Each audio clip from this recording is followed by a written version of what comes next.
August 14, 2024, 2 araw bago ipalabas ang bagong South Korean drama na pinamagatang Blackout, ay nagsagawa sila ng online press conference.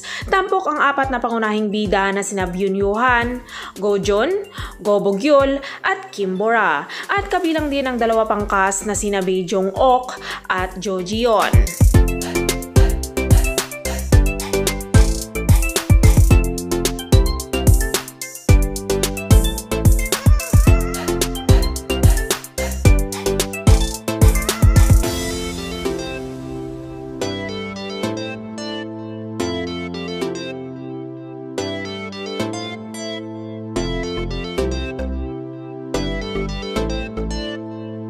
Blackout ay isang crime thriller drama na sinusundan ng kwento ng isang binata na inakusahan ng pagpatay sa isang misteryosong kaso kung saan walang nakitang bangkay.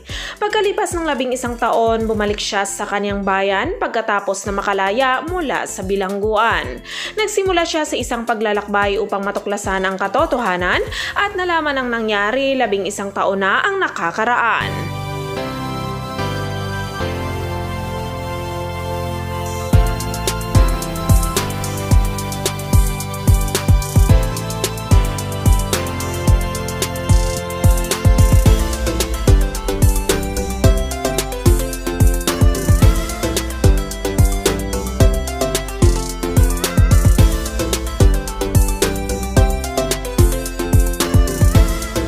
Blackout ay binubuo ito ng 14 episodes at ipinalabas ito sa MBC Network sa South Korea noong August 16, 2024.